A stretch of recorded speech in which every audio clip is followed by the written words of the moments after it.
March 8, 1945, Cabanatuan, Philippines. Rain hammered against corrugated tin, drowning out everything except breathing. 60 women huddled in the corner of the processing center, bare feet sinking into mud that had been dust an hour before. For 3 years they had been told the same story. Americans were demons. Capture meant dishonor worse than death itself. Now they stood before G as who looked impossibly young, who carried chocolate bars instead of bayonets, who spoke in soft voices and wouldn't meet their eyes. The silence between what they expected and what they saw felt heavier than the monsoon itself. Before we continue, if you're enjoying these untold World War II stories, hit like and subscribe. Comment where you're watching from. We love hearing from our global community. Your support helps us revive forgotten history. Now, let's return to the story. The women had prepared for this moment. They had rehearsed what they believed would come next. Violence, humiliation, the confirmation of every propaganda poster they had seen, every radio broadcast they had heard. But the young American soldiers just stood there, awkward and uncertain, as if they too didn't know what to do with prisoners who existed in a category no one had planned for. And in that terrible, quiet moment, the first crack appeared in everything those women had been taught to believe. They realized the enemy they feared might not exist at all. The war in the Pacific had created categories military planners never anticipated. Soldiers, yes. Civilians, of course. But what classification fits women who work in military installations without wearing uniforms? Who serve the occupying forces as nurses, clerks, cooks, laundry workers? Who existed in the gray space between combatant and captive? When American forces pushed north through Luzon in early 1945, liberating territory the Japanese had held since 1942, they encountered exactly this question. Among the thousands of Japanese personnel captured were groups no officer's handbook had prepared them for. Some of these women had been conscripted, given no choice as the Japanese Empire's resources dwindled. Others had volunteered, believing the promises of safety, prosperity, and honor in service to the homeland. Many had been stationed in the Philippines for years, following the Imperial forces across the Pacific as the war ground on. All of them had been taught the same lesson in the same uncompromising language. Americans showed no mercy to prisoners. Surrender meant suffering. Capture was a fate worse than honorable death. The propaganda had been thorough and relentless. Posters showed American soldiers as savage beasts. Radio broadcast described atrocities in vivid, horrifying detail. Officers reinforced the message daily. To be taken prisoner by the Americans was to abandon all humanity, all dignity, all hope. Better to die by your own hand than face what the enemy would do. The indoctrination had worked. By March 1945, when American forces overran Japanese positions across Luzon, many of these women believed they had only hours to live. Lieutenant Sarah Morrison of the Army Nurse Corps arrived at the Cabanatuan Processing Center on that rain-soaked morning. The heat pressed down despite the storm, turning the air thick and hard to breathe. She had been briefed on handling wounded civilians, on treating traumatized refugees. No one had mentioned this. The women sat in organized rows despite their exhaustion, backs straight, faces carved with fear. Most looked to be in their 20s. Some appeared younger. They wore remnants of civilian clothes, torn and stained by weeks on the run. But they maintained their posture, like it was the last piece of dignity they possessed. Morrison wrote in her journal that night about what she had witnessed. The women wouldn't look at us, wouldn't speak. One appeared no older than 19.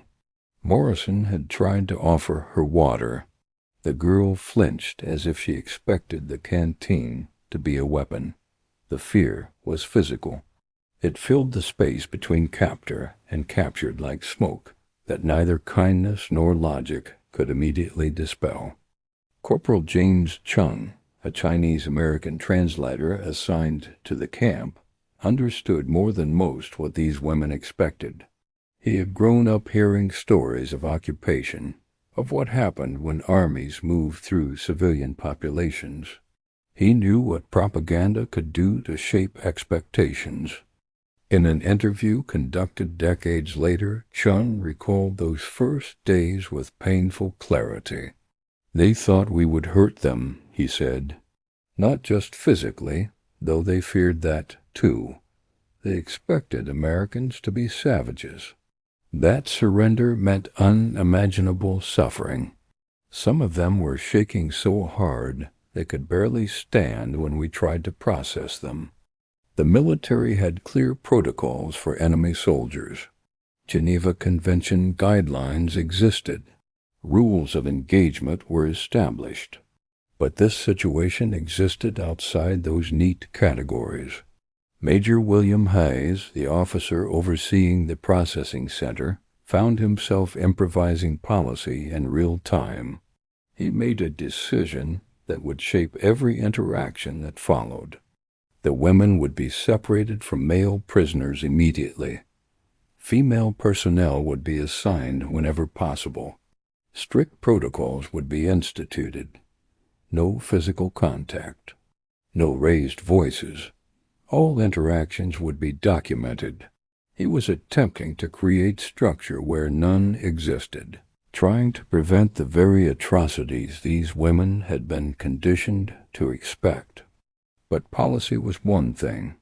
Human reaction was something else entirely. The language barrier created its own tension. Words failed where they were needed most.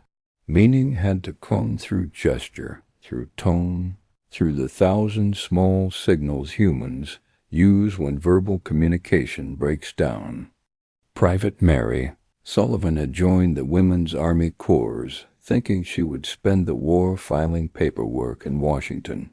Instead, she found herself in a sweltering processing tent in the Philippines, trying to communicate with women who looked at her as if she might transform into a monster at any moment.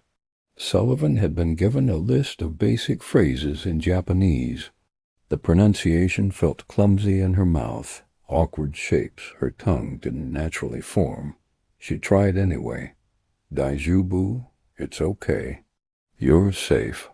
The woman across from her, thin and scarred above her left eyebrow, didn't respond. Her hands trembled in her lap, fingers twisted together so tightly the knuckles showed white through skin. Sullivan set down her clipboard. She moved slowly, deliberately, like someone approaching a frightened animal. She picked up a canteen, took a sip herself to demonstrate it wasn't poisoned, then set it on the table between them, not offering directly, not insisting, just placing it there, available. The silence stretched. Rain drummed overhead in rhythmic waves. Somewhere outside, men shouted in English, organizing supply lines for the advancing front. The woman's eyes flicked to the canteen. Back to Sullivan. Back to the canteen. Testing. Waiting for the trap to spring. It took 5 full minutes before her fingers touched the metal. Another minute before she lifted it to her lips. She drank in small sips, like someone who had learned to make water last through rationing. Then, so quietly Sullivan almost missed it, she whispered 2 words. Arigatou gozaimasu. Thank you. Sullivan felt something shift in her chest. She wouldn't be able to explain it later, not in words that did the moment justice. Just that instant when fear met patience and something else emerged, something human and fragile and real. These first encounters happened dozens of times across the camp that day and in the days that followed, each one unique in its details, but following a similar pattern. Expectation met by hesitation. Tiny gestures of humanity offered without demand. The slow, painful dissolution of terror as reality contradicted everything they had been taught. Sergeant Robert Williams had fought his way through the Pacific for 18 months. Guadalcanal, Bougainville, Leyte. He had seen things that made him question whether humanity held any meaning in a world capable of such violence. But watching a Japanese woman break down crying because someone offered her a blanket without demanding anything in return made him understand something he struggled to articulate. He wrote to his sister back in Georgia about it. The propaganda had gone both ways, he explained. They had been told we were monsters. We had been told they were fanatics who would fight to the last breath. Maybe some of that was true in battle, but this wasn't battle anymore. This was just people scared and broken and trying to survive another day. The story spread through both camps within 24 hours, growing slightly with each retelling but maintaining its essential truth. Private Tommy Brennan was 19, from Iowa, with red hair and freckles that made him look even younger than he was. He had a habit of carrying Hershey bars in his pockets, a taste of home, something sweet to look forward to during long shifts on perimeter duty. He was on guard rotation when he saw them. 3 women, exhausted from processing, sitting in the shade of a supply tent. They looked, he thought, like his sisters after a long day bringing in the harvest. Tired. Human. He didn't plan it. Just walked over and held out a chocolate bar. The women stared. At him, at the chocolate, at each other. One of them started crying. Brennan panicked, thinking he had somehow made everything worse. He set the bar down on the ground and backed away, hands up, apologetic in every line of his body. But the woman wasn't crying from fear. She was crying because for the first time since capture, someone had offered her something without expecting payment, without demanding submission, without cruelty attached like barbed wire to kindness. She picked up the chocolate like it might vanish if she moved too quickly. She broke it into 3 equal pieces, shared it with the others. Brennan stood there, awkward and confused, until the translator came over and explained what had just happened. The translator's voice was quiet with something like wonder. She says she didn't believe Americans could be kind. She was told you only knew how to destroy. She says this is the first gift she has received in 3 years. The story reached Major Hayes by evening. Instead of disciplining Brennan for unauthorized fraternization with prisoners, Hayes authorized chocolate distribution as part of the welcome process. Small gestures, humanity offered without expectation. The effect rippled outward in ways no military planner could have predicted. The women were eventually allowed to write letters, though they weren't certain the letters would ever be delivered. Military censors read every word, but they also bore witness to something extraordinary. The dissolution of propaganda in real time, documented in careful handwriting on thin paper. A woman named Keiko wrote to her sister still in Japan. I thought I would not survive capture. They told us Americans show no mercy. But the nurses here are kind. They gave me medicine when I was sick. They ask if I need anything. I do not understand it. Everything I was taught seems to be lies. Another letter, unsigned, found later in military archives. We were prepared to take our own lives rather than surrender. We had been given instructions, methods, encouragement to choose death over dishonor. But when the moment came, the American soldiers did not act as we expected. They seemed more interested in helping us than harming us. I feel confused, ashamed for being confused, but also perhaps grateful. The censors flagged these letters not for security concerns, but because they represented something strategically significant. Evidence that contact between enemies could transform understanding faster than any propaganda campaign, more effectively than any radio broadcast. Nothing revealed the gap between expectation and reality more starkly than medical treatment. The women arrived sick, injured, and profoundly malnourished, bearing the accumulated consequences of years spent in harsh, unforgiving conditions. Their bodies told stories even when their voices remained quiet stories of tropical heat, insufficient rations, and relentless physical demands. Some suffered from tropical diseases that had lingered untreated for months, their fevers rising and breaking in waves that left them too weak to stand. Others carried injuries that had been poorly set or never properly tended, wounds now infected or warped by improper healing.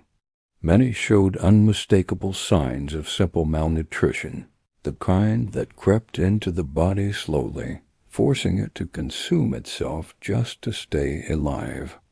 The American Medical Corps treated them without the slightest distinction from their own wounded. There was no ceremony, no announcement of policy, just doctors and nurses moving from patient to patient, offering help because that was their duty. Dr. Margaret Shen, who had served in field hospitals since Guadalcanal, ran the medical tent with the firm, practiced efficiency of someone who had long ago learned to work quickly without becoming rushed. Her manner combined discipline with compassion, creating an atmosphere where even frightened patients could sense they were safe.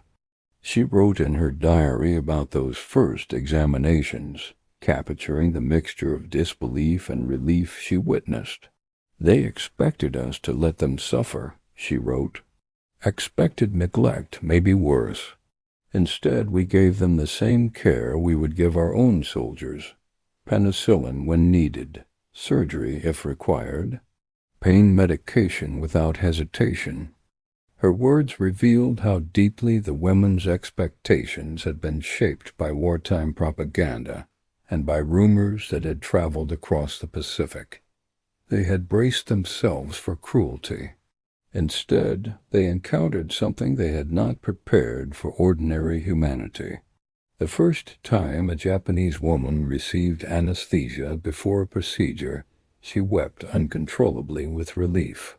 She had expected to remain fully conscious, expected to endure every moment of pain with no choice but to bear it. She had even steeled herself for what she believed would be a specific form of torture, convinced the Americans would use medicine as another method of punishment. Instead, Dr. Shen held her hand while she drifted under, a gesture that cost nothing, required little time. It meant more to the patient than any of the medical equipment surrounding her. Word spread quickly through the camp. Whispered conversations passed from tent to tent. The Americans would heal you, not as a trick, not as a negotiation tactic, not as leverage. They healed you simply because you were human and hurt. For many of the women, this realization struck more deeply than any formal announcement about treatment protocols. It unraveled assumptions taught to them for years, ideas about enemies, about cruelty, about who was worthy of compassion. One woman had a broken arm that had been poorly set long ago and healed crooked. The deformity limited her movement and caused constant pain. Dr. Shen, explained through a translator that they could re-break and reset the bone. She made clear that it would hurt, but that doing so would allow the woman to regain proper use of her arm. After a moment of hesitation, the woman agreed. Later, after the procedure, she asked a question through the translator that haunted Dr. Shen for years. Why would Americans do this for an enemy? Dr. Shen's answer was simple, honest, and delivered without any expectation that the woman would fully grasp its implications. Because we can. Because it's right. The translator struggled to find Japanese words capable of carrying the full philosophical weight of that answer. Some concepts do not cross linguistic boundaries cleanly, especially ideas shaped by differing national identities, cultural values, and wartime indoctrination. But the woman understood enough. Tears carved clean lines through the dust on her face, leaving physical proof of emotional impact. By the time Japan finally surrendered in August 1945, the world these women had known had collapsed entirely. Everything they had been taught about honor, about loyalty, about enemies, about the nature of Americans had been systematically dismantled, not by force, but by consistent acts of basic human decency. The emotional upheaval was profound. They had expected hatred, but found help instead. They had expected punishment, but discovered protection. The repatriation process stretched on for months. Ships had to be allocated, paperwork completed, and the enormous logistical challenge of returning hundreds of thousands of Japanese personnel across the Pacific required coordination few had ever attempted. During that long period of waiting, relationships deepened despite strict official limits. Conversations slowly became more open, even with language barriers. Small gestures, sharing food, exchanging photographs, offering simple reassurances bridged emotional distances once thought impossible to cross. Some friendships formed that endured for decades, maintained through letters that traveled across an ocean, carrying memories from a moment when the world was reshaping itself. These bonds, created in a place marked by war but defined by unexpected compassion, revealed what people can become when fear fades and empathy is given room to grow. When the transport ships finally departed, women lined the rails, waving toward shore at the Americans who had once been captors but had shown kindness that shattered long-held beliefs about enemies. Many returned to a devastated Japan.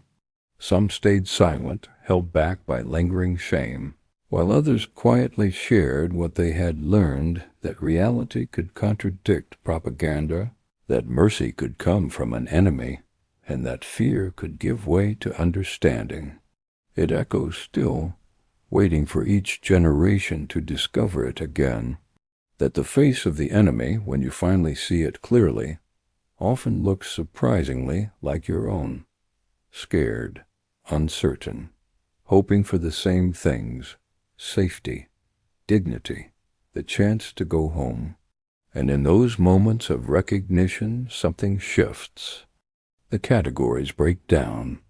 The propaganda loses its power. And what remains is simply human beings trying to survive, trying to do right, trying to find meaning in chaos.